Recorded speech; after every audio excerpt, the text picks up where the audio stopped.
All right, let's get started.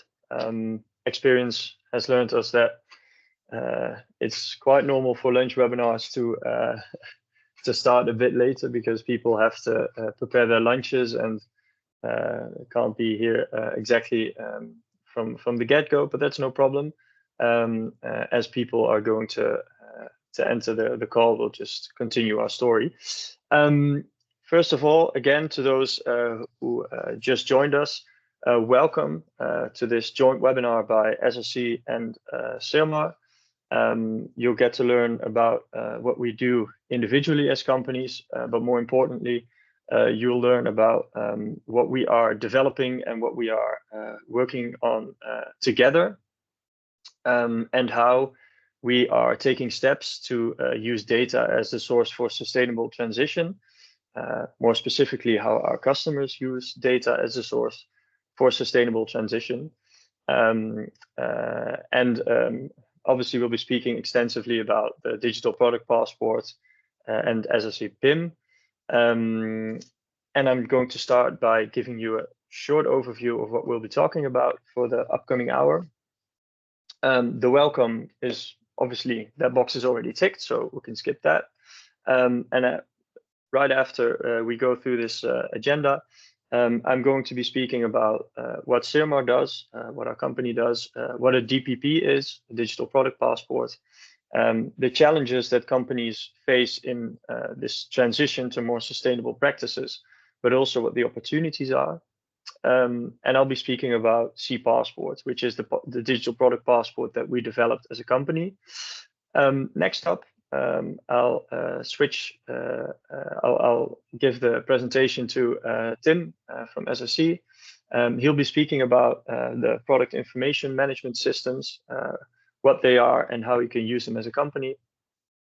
He'll be speaking about how to create structure in the chaos that data often is or presents. And he'll be speaking about the data processing process. And last but not least, as indicated, we are working together to help our customers make this sustainable transition using data.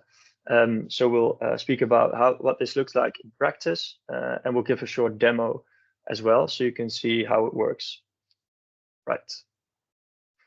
Good to mention before we get started with the SIRMA part of the presentation is that we have both a chat box and a Q&A. Feel free to use the chat box if you have comments, but if you have specific questions, I'd like to ask you to direct them to the Q&A section. We have some colleagues, Rens from SIRMA and Peter from SRC, who are monitoring the chat box, the Q&A, and we'll be answering questions directly.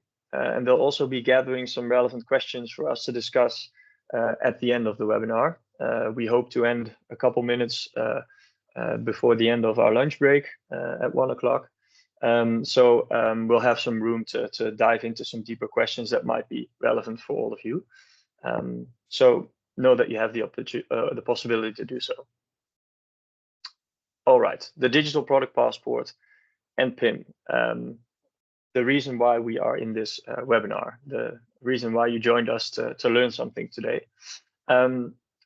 The starting point of this webinar is basically that I have to explain to you very briefly what our two solutions are and why we have joined forces.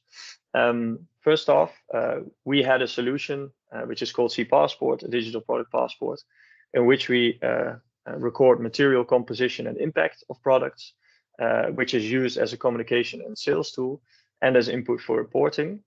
And on the other hand, SRC had a PIM system that they developed, which serves as a single source of truth for companies, collecting all of their data, gathering all of their data in one system, which is validated against data standards, and which is a generic solution, but can be built up in modules. And before we dive into more depth into these systems, the important thing is that we found each other in our understanding of these challenges that companies face. And an important one is that you want all relevant product information in order, and you want to prepare for a circular transition. I'll dive a little bit deeper into what that circular transition entails. But this is basically how we found each other and why we've been working together to help companies prepare for this circular transition and take concrete steps. First off, Surmar, who are we and why am I speaking to you in this webinar? We basically do three things. Everything has something to do with the circular economy. That's our thing. The first activity is that we develop and advise on circular strategies, products, and concepts. This is in cooperation with our customers. And our customers are companies all over the spectrum of companies. So you can imagine we have some companies who are, for instance, in personal protection equipment. We help them develop circular safety shoes. But on the other hand, we also help supermarket chains to create a circular supermarket. So a very broad field of work where we try to take steps in the direction of more circular strategies, products, and concepts. The second activity is that we operationalize these concepts, these products, and these strategies. And that simply means that we help our customers find reverse logistics solutions, that we help them find the proper recycling solution in order to make sure that what is designed is also put to practice. And the third activity is that we have created a tech system, a digital product passport called SRC Passport. And that helps us in our work, but it also helps our customers because they use this tool autonomously in order to realize the two activities that I already discussed. So we can come up with incredibly well-designed products. We can make sure that all the infrastructure to give them a better end-of-use solution is in order. But if we haven't recorded all of this information in one single location where we can quickly and easily access that information, we might lose all of the circular potential. To those of you who haven't scanned the QR that is on screen yet, I'd like to invite you to do so. Right next to the QR, you can see a lamp, which is just an example of a digital product passport, of SRC Passport, that we have already put into practice. And might be nice to look at it every now and then as we go through the slides to give you an idea of how it works in practice. But you'll have enough screenshots of the application as well as the demo. Next up, we have to talk about what a digital product passport is. Why do our customers use it, and why do we use it in our advice towards customers? To put it very simply, we already are familiar with product information that is on physical products. So if you have a product in your hands when you're in the store, you might find an energy label, or you might find a CE trademark, which tells you something about what the product entails. Maybe it's energy use, possibly what it's made of, or whether it's recyclable or not. But we can do this better. We can take more insights from the data we already possess and gather, and we can start doing so digitally. This is going to be a mandatory aspect of putting a product in the market in Europe. From 2027 onwards, the first product groups will be obligatory to have a digital product passport. The first groups are textiles, batteries, and electronics. But that's strictly from a compliance standpoint. In essence, you want to use the digital product passport to gain direct access to product information and for both consumers and companies to make more informed, sustainable choices. And lastly, for authorities to help them with their controlling tasks. So in terms of transparency, we want to show what we do. We want to help authorities keep a check on what is going on. But most importantly, we want to make more informed choices about how sustainable products are. And a digital product passport should be easily accessible, and there are already lots of solutions out there. For instance, the QR code that you might have already scanned, but you can also access the passport through, for instance, RFID, if our customers or others who use different product passports have incorporated that in their products. So why do we want to use digital product passports? Basically, if we look at it from a European perspective, there are a number of challenges. And I've added some images of a couple of these challenges. And the first is that we have a shortage of materials. Some of those materials might be critical raw materials, but also very plainly, for instance, building materials are getting more expensive. And besides that, these materials are also getting more and more expensive. And that might be because of scarcity on the European market. But that might also be because we buy these products and materials from different parts of the world. And through conflict or other geopolitical causes, we might see a rise in prices of materials over the coming years. That means that gaining a grip over your material use is a very simple economic fact of life, and a very simple reason to start taking steps to create insights into the materials that you use, but also what alternatives are available and what that might entail for you as a company. And the third one, which is basically derived from the fact that we use all of these materials, is that greenhouse gas emissions are a direct consequence. We often come across companies that focus on all sorts of things that cause emissions, like travel to work.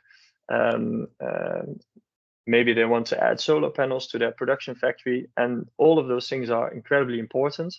But the biggest impact is in our material use. So if we want to take real steps in creating a more sustainable circular economy, that should be where the focus is. All right. And that's what I wanted to point out as well. It's an essential transition that we're facing. We are still very much living in a linear economy where the main part of products is being taken from nature sources, made into products, and then disposed after use. And in a circular economy, and I have to add that this is a very simplified image, we make products, we use them up, we recycle them, refurbish them, recover them in some way, everything to recover these materials and use them again. And we basically get rid of the waste element in that chain. It is time to act. An important message that I want to bring across, and it sort of builds upon what I've already said, but for our customers, there are three main reasons to work with the digital product passport.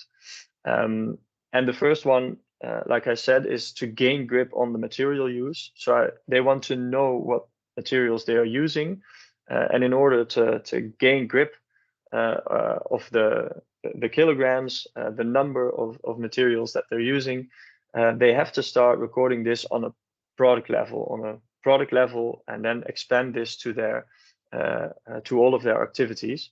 And by doing so, they can gain grip on their emissions as well. And that is important for all sorts of reasons, most of which you guys probably understand. But some of the reasons why will follow from the next 2 points. The second one is that we have a customer, I think not only on the European market, but worldwide, that is demanding more and more from companies in terms of transparency, that knows very well or wants to know as well as possible what the impact is of their decisions. So they'll be looking for companies that give them this information, that allow them to make better choices. And as an extension of that, as a company, you are probably always looking at your proposition and how you can continue this proposition, improve it over the coming years. to stay relevant, and to keep doing what you're doing or do it even better. And the third one is compliance. And from a compliance perspective, we see all sorts of directives and regulations. Without diving too deep into those, they all ask for evidence. And that's not a negative thing, because the evidence is always in terms of what are you doing right now, and how can you make sure, or how are you going to take steps towards doing better. And in order to do so, you have to gather information to be able to argue where you are today and where you will be going tomorrow. And that's why we had to find a solution. A very short overview of some of the functionalities and data points that you will find in cPassport, our digital product passport. In essence, it focuses on two components, which is material composition and end of use and next use. And this can be very simple or very complex. It all depends on where you are as a company, what you fill in. The idea is that you start with the knowledge that you have and start generating insights and improving as you go, sort of in line with what compliance asks of you, but also what your customer asks of you. They will expect a lot, but in essence, they also want you to show what you're going to do better. So what you record in this passport is the materials and the composition. You see the pie chart that includes all the materials that this Signify accent projector consists of. And you can do this as detailed as possible. If you only know that your product consists of plastics and metals, that is what you're going to record. Do you know more exactly whether it's recycled content or virgin content? Then that is what you're going to add to the passport. And you can even dive into the exact plastic that is used in the product. So if you know, for instance, that it's a recycled PET or recycled polypropylene, we have a database with all of these products connected to their respective impacts. So you can add those to your passport, and that's when the magic starts happening. And you can also add, and that's very important, whether the material is going to be recovered. So basically, we have a distinction between three end-of-use treatments. Products can be either incinerated. There are other ways of disposing of products, but we simplified this to incineration, which means you lose all of the material after a use cycle. The second is refurbishment. So you refurbish the products to be used again, or you recycle the products and re-enter the material into new streams of sourcing. These three options you can add to a unique product, but you can also go into further detail. For instance, if you have this Signify lamp, you can indicate that the casing is recycled end of use, but that the glass at the front of the lamp is not going to be recycled or refurbished, and that it is going to be incinerated. And then the product passport, as we built it, will automatically calculate the exact end of use percentages and also the associated impacts, which is the next step that I wanted to talk about. cPassport contains 6 KPIs. 3 of those are, actually 4 of those, well, strictly speaking, 5 of those are automatically calculated, but 3 of them are absolute figures, and that's CO2, energy, and H2O. You can see on the left where you would find those on the passport in the second tab. And in addition to these 3 absolute figures, it indicates the materials that you have saved compared to incineration. So if you have a product that is 80% recycled at the end of use, then this KPI will indicate what portion of weight that represents. This is relevant for internal insights, but there are several European reporting regulations that ask for this information as well. So if you want to use that information for reporting, you can generate that data from a product level, and you can translate it to your entire product collection. Additionally, we have the CO2 price and social return on investment. The CO2 price is connected to the European trading system of emissions. So we connect that to the CO2 that is emitted by the product and translate it to the price. We did so because in some sectors like building and construction, they already pay beyond a certain threshold for their emissions. And for others, it's a valuable KPI to use for internal communication, but also to prepare for the situation that might come or will probably come in more sectors where they will be paying for emissions. And then we have social return.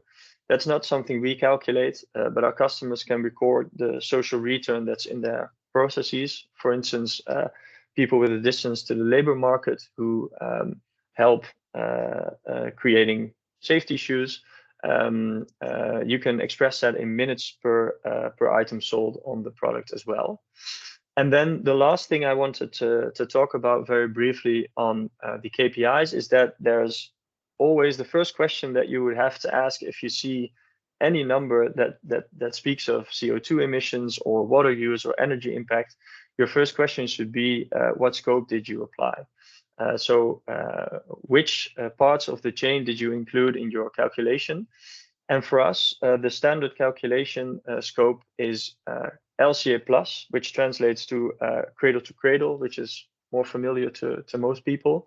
And it basically includes sourcing of materials up to the moment that you need the exact same amount of materials again.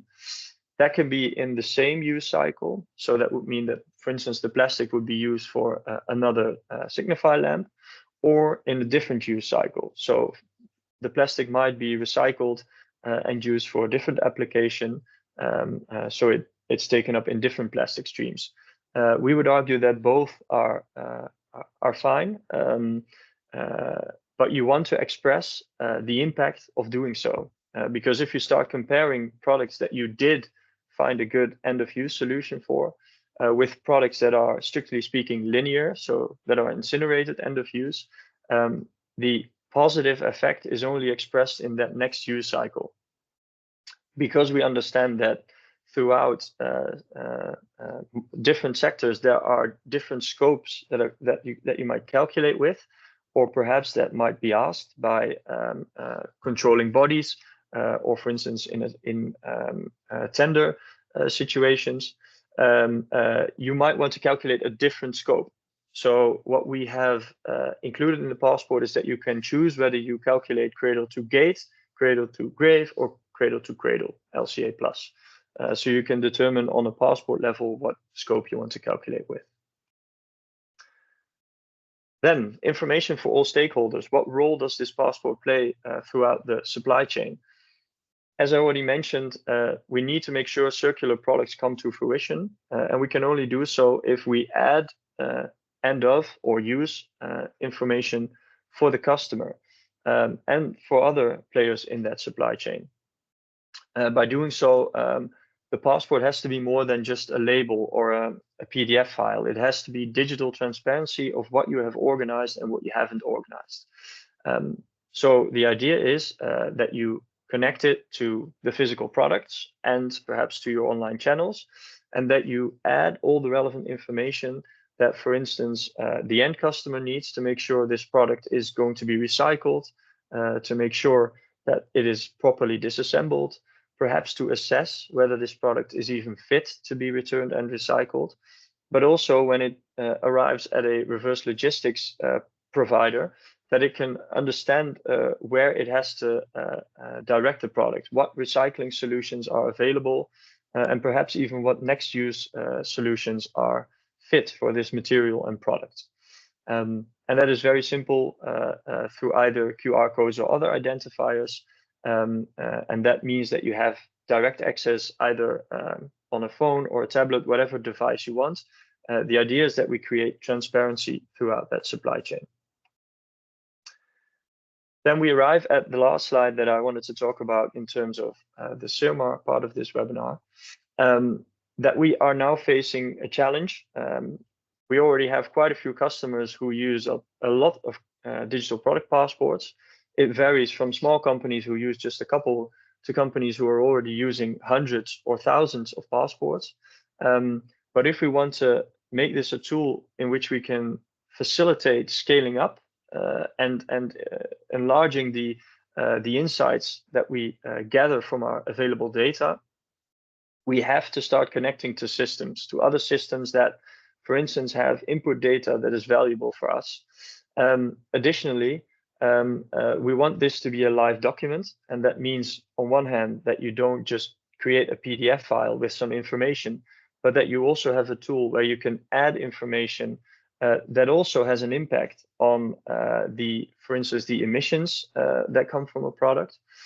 Imagine that you have a lamp that you put on the market at this point in time, and you don't have a recycling solution. But 2 years down the line, you do have a recycling solution.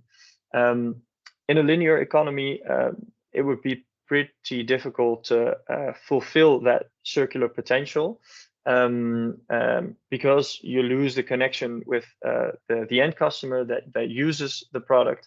And it can be quite challenging to provide them with the information to help you fulfill that potential. So what you might do is you put the product in the market with a QR code that connects to a digital product passport, and then 2 years down the line, you add the recycling instructions or refurbishment instructions that end customer needs. And through scanning that QR code or other identifier, they gain direct access to that information, and it automatically has updated the impact figures that are associated with that new solution for the product. So there's basically two challenges. How do we make sure that we can scale up and that we can add new passports in such a way that it doesn't become another task for companies that they spend a lot of time and money on, but that they can gain real insights quickly? That's the data question, and that's why we joined forces with SRC. And I'd like to hand over the presentation to Tim now. Yeah, thank you, Jasper. On behalf of SRC, to everybody, welcome to this webinar. Well, like Jasper explained, is the question where to get your data, and that is where we see a joint vision on utilizing PIM as a source feeding the product data, or sorry, the digital product passport. So in short, on SRC, who are we, what do we do, and why are we here? Well, SRC is a software company based in the Netherlands. We're located in Hoorn, north of Amsterdam, and we're a group of 35 IT and data fanatics that manage and produce and manufacture two types of solutions. The first one being a solution to provide EDI, electronic data interchange, not particularly applicable to the DPP, but is one of the services that we provide. And the other one is product information management, short PIM. That is the solution that we provide on a European scale in two main markets, being food and beverage and being a do-it-yourself in the building and installation sector. We also have customers who are active in chemicals, who are active in fashion. So we provide a full scope and full services to our customers. Before we dive into the cooperation with the DPP, I want to take some time to dive in. Okay, but what is a PIM system? Like said on the previous slide, PIM stands for Product Information Management. And what it does, it facilitates companies to manage all the available information on a product level. That can be on a master product level, on variants, on all the products that you have, and manage that information in one system. So the whole organization is looking at the same data, is working on the same record, creating a single source of truth, one central record per product in the system. This provides you first-time right distribution of data, but also insights into data quality. Because every customer or every destination of your information has different requirements to the data that you share with them. If you're serving a retail chain, they might want to have different information than when you are serving a wholesaler, or when you are working with standardization institutes like GS1, or in the food sector, PSN Food, or for instance, in the construction area, the ATIM standard. So all these requirements are managed from the central system, the PIM system, making sure that you publish the right information with the right destination on the right time. A PIM solution is modular. It is you can tweak it to what you need and what you need to use to fulfill that data question. And of course, like Jasper also mentioned, PIM is just one source of your DPP. There can be other sources as well. So integrations are an essential part of the solution that we provide. Integrating the PIM solution into the broader master data management environment, your IT infrastructure, making sure it connects to your ERP, to your WMS or website, your marketplaces, and so on. So diving into why a PIM is created, it helps you to create structure from chaos. Up until today, Excel is still the most used PIM system in the world, but it is serving a lot of challenges with different versions of Excel, everyone having a different version of the file. Even with SharePoint and a central storage location, there are a lot of people that take a copy to their desktop or at home and work from different versions. So how to manage all those different versions, all those different sources within your company and get it into a structure. That is where PIM gets into place. Like I said, it is a modular solution, but before diving in all these different modules, let's take a look at the process that a PIM system facilitates. And it helps you manage your product information. And in this graph, it goes from left to right. It starts by gathering all your different sources of information. That can be data pools like GS1, for instance, if you're a retailer. It can be direct feed from your suppliers. It can be internal systems like your ERP or your R&D development that launches a new product, or it can be manual input. We gather that information in a PIM system and process all these different records into a single record per product, the golden record. That is where the enriching phase starts, because that product is just the start of the information that you already have. But when we look on the right side, where you share that information with your customers, with your website, with marketplaces, and with your DPP, there might be information missing that is required by one of those destinations. So we facilitate a process, and that's workflow driven, that has all different features to make sure that all your data gets enriched and your products get complete. By validating what information is in the system and validating that with the requirements of your destination, we make sure that the user knows when a product is ready, when a product is done, and when it is complete and ready to be shared with the destination in hand.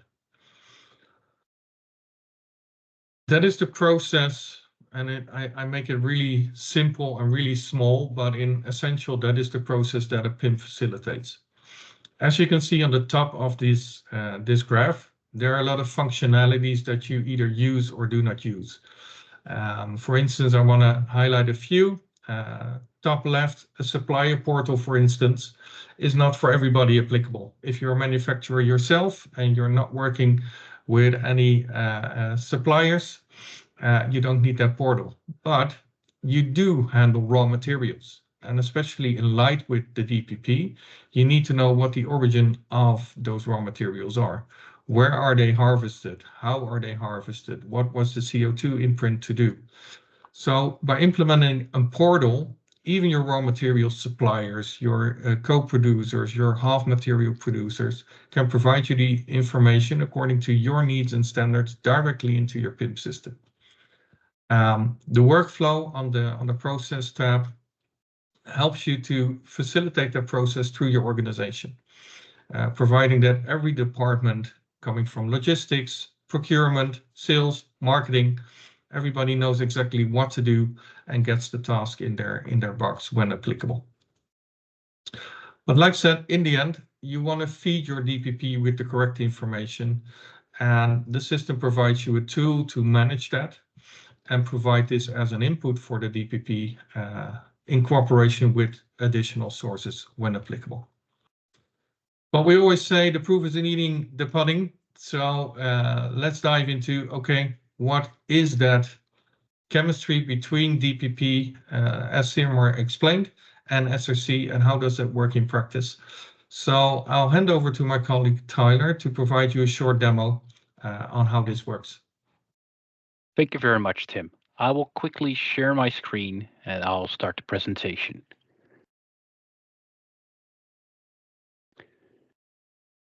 Is the screen viewable, Tim? Yes, thank you very much. Yes, it is. As just explained, a PIM makes sure that the existing chaos of unstructured data comes together in a structured way. We can see this here in SRC PIM. For this example and presentation, we've used the GS1 data model to see all different kinds of attributes. Within this data model, we can see all kinds of information, like, for example, a GTIN or GPC classification. But within here, we can also find things like indicators, if a item is a base unit or not, if it is an orderable unit, or different indicators. We can also find information that relates to dates, when a product should be available, when the product information should be available. We can find things like measurements, depth, height, width, or weights. But we can also find information like descriptions in multiple languages, or for example, brand names. In most circumstances, this information would normally only will be shared with an organization like GS1. The big benefit of a PIM is that this information has only to be captured once and can be sent off to one or multiple endpoints to make sure that everybody collects the exact same information set. The big benefit that we have at SRC is on top of this GS1 model, for example, we have created the SIRMAR data model that collects and reuses the same information that we have for our GS1 fields.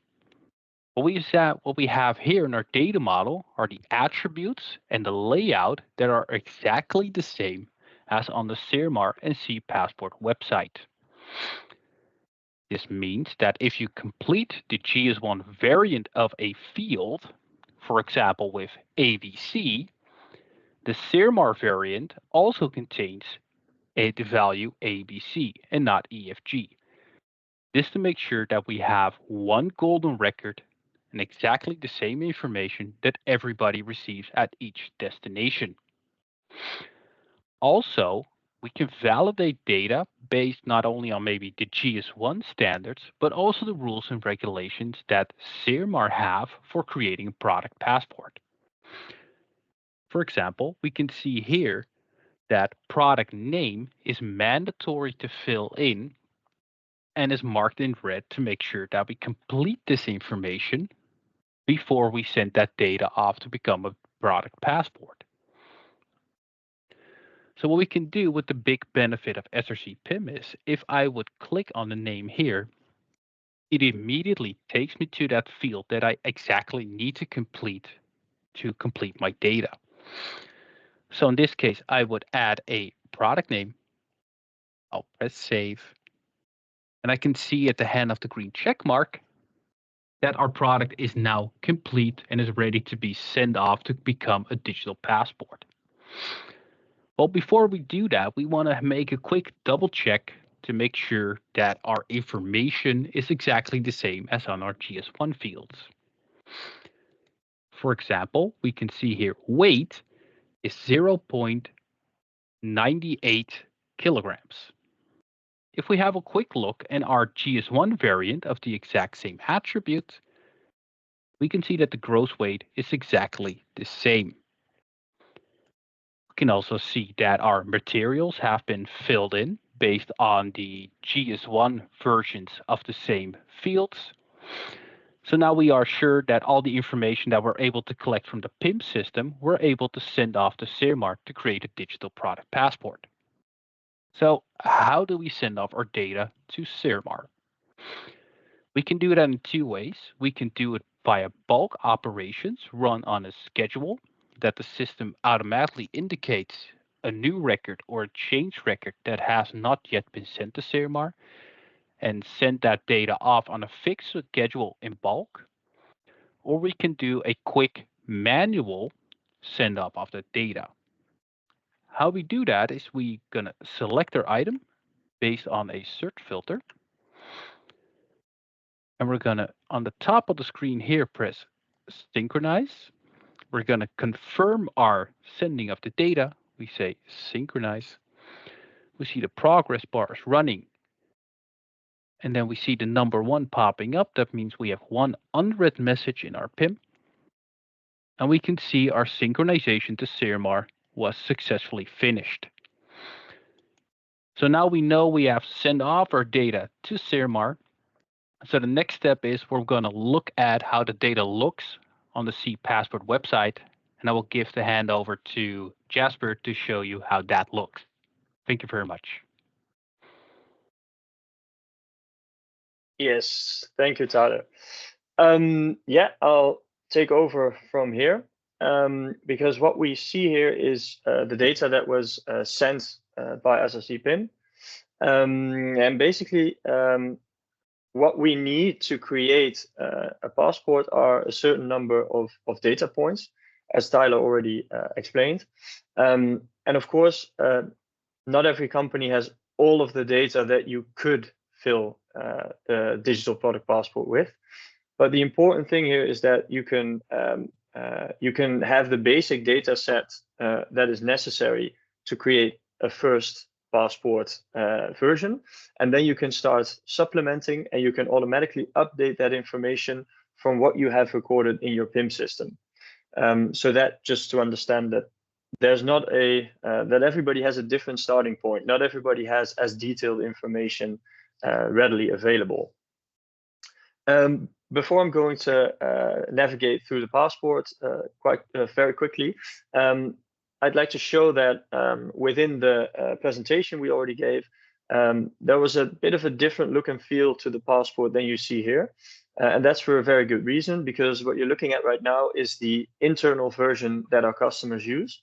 And they always create, or every passport that is created comes with a public version that is adapted to their specific look and feel. That is the first thing. The second thing is that they can choose which elements they want to display or not. This happens to be a customer that is very happily sharing this information. But if you want to, for instance, not communicate a certain piece of information, you have the possibility to filter that out in the public version of your passport. We do so because some companies simply can't share, for instance, the full material composition of their products because of competitors that might want to dive into their material composition and copy them.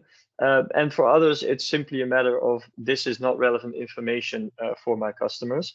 So they can choose, for instance, to opt out of some of the KPIs that can be displayed on the passport. What you see here is some general information, and as you might not be used from your own passport because that contains many pages, the idea is that you have one overview with all relevant information, and we just have a couple extras besides the material composition that you see here, the metals and plastics as recorded in the PIM system, and the underlying exact materials that this consists of. In combination with the end of use treatment that is recorded for this product, lead to the impact calculation. Now, on the public passport, you will only see one number for each of these KPIs. But on the internal version, we have accommodated a switch. So you can opt whether you want to calculate cradle to cradle or LCA plus, whether you want to limit this scope to cradle to grave. So from the point that your materials are sourced up until the moment that they are processed end of use, which means they are incinerated, they are recycled, or they are refurbished, which also has impact. But without the new sourcing of all the material you have lost. And we have, last but not least, cradle to gate, where you only calculate up until the moment a product leaves the factory. And intuitively, we all understand that this does not account for the full impact of a product.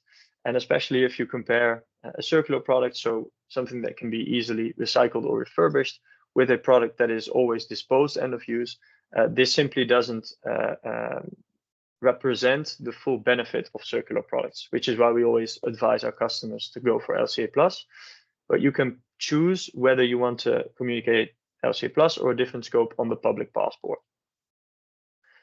Then we have some encoding options. Some of these can be used, for instance, to connect directly with a PIM system. Others might be used because you have a serial number for a product or a specific batch number. It all depends on how you want to use the product passport and to what extent you want to dive into individual products or want to stay at simply a type of product level. From a legislative point of view, for most product categories, the passport will be mandatory on a product level and not on an item level. But still, we see in some cases, for instance, in the batteries, that they do require or will require product-specific, item-specific information. We also have a tab where you can record extra information, and you can do so through links or PDF files, other types of files, or just plain text. And the idea of this is, as I explained, to make sure that the circular potential is not only realized in the design phase and in the way you set up your supply chain, but also by providing access to the information that is needed to realize this potential. You can add several instructions or pieces of information to each of these categories, and you can obviously link to the website of the product as well. And as you can see, every passport automatically generates a QR code. Tyler already mentioned that, as I say, PIM is completely GS1 compliant. You can also opt to use a different bar or a different QR code or other identifier that is not directly produced by our system, but then you would always incorporate the link that gives access to that public passport, and you would use that to create an identifier of, for instance, a data standard like the GTIN of GS1, or perhaps if you're in a different industry, it might be the ETIN. So there's room to play with the way you want to give your supply chain and your end customer access to that information. Like I mentioned, it is pretty simple to complete the passport with more information. You can always add it manually, but the big upside of this cooperation that we have with SRC PIM is that we can quickly generate hundreds, if not thousands, of passports, which quite clearly saves a lot of time and effort, but also that we can update the amount of passports that we have, and even delete passports that are not necessary anymore through this connection with SRC PIM. So it's basically a flying start to starting to incorporate the digital product passport. And we advise companies to always try and use a structured central data point like the PIM system to make sure that you don't start working on various systems and lose overview of where your data is stored. And that way we can make much bigger strides in trying to complete this transition to a circular economy. So that is, I think, enough for the demo for now. Let me quickly return to the slides. There we go. Yes. All right. It takes there's so much knowledge in there that it takes a while before it shows. All right. I'll move to the relevant slides just to give you guys a short recap before we go to some of the questions. This is why we have joined forces, because we want to use data as a key to unlock the potential, the circular potential of products. We can structure, update, and create insights into sustainability data.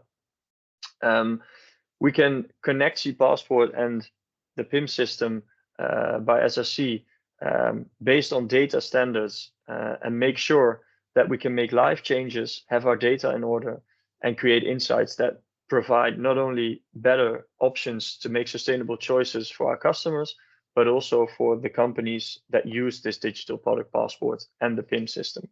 So that is the combined effort that we want to present you here. Let's stay here for a bit before we close off the webinar, because I did see quite a lot of questions in the Q&A and chat. Rens, do you maybe have some questions that are relevant to either repeat or to maybe dive a little deeper into? I've answered most questions in the chat by now. I'm going to answer one more regarding our standard. We might well or not use, but I realize now that I understood Arjan's question wrong. So I'll answer that to him in a moment. Okay. We had some questions about how the DPP also could be used for an input for sustainability reporting, for example, the CSRD. As some of you might know, we've already hosted a webinar on this topic as well. And I'll make sure the people that are interested, and they can let us know in the Q&A, there's a specific topic in there. And we will make sure that these people get the slides about this webinar as well, so they can look up more information on those specific topics. I also saw another very relevant question from Maarten.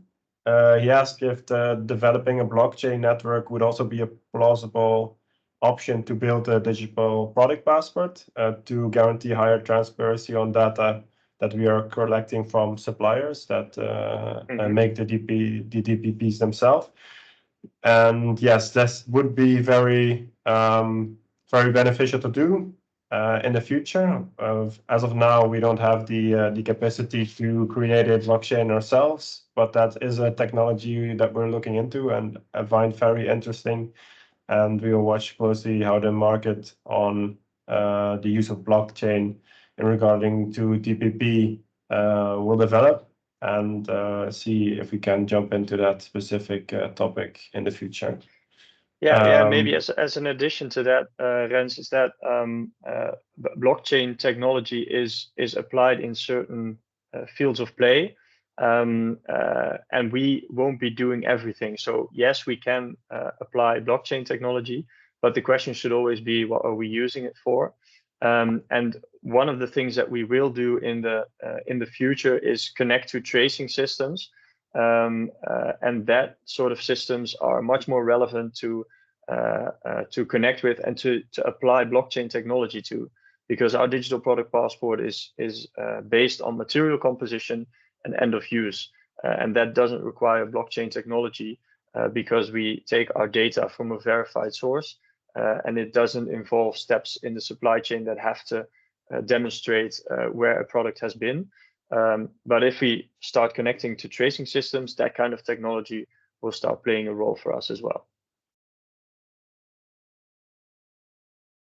And I think regarding to most of the other questions, I think I've answered pretty much everything. I will look to it in a minute and check, and otherwise these people will get an answer as soon as possible. Okay. Peter, maybe did you come across questions that were relevant in terms of the PIM system? Yes, we had some questions on how PIM would interact with DPP, and some questions about data quality as well. But I've seen that my colleagues already picked them up in the chat. So thank you for picking this up, Tim. I think we can conclude. Okay, perfect. Last but not least, I'd like to thank everybody for participating, for the many questions in the chat box and in the Q&A. We'll make sure everybody who indicated that they wanted to join the webinar, so either whether they were there or whether they missed it, will receive the webinar which we have recorded. It will be available on YouTube and on our respective websites as well. If you have any questions or are curious about how you can take steps using either PIM, the passport, or ideally, of course, the combination, find us here, and we'll be happy to help you out. And that's how we are going to make positive impact with the combination of the DPP and product information management. Thank you, and have a good day.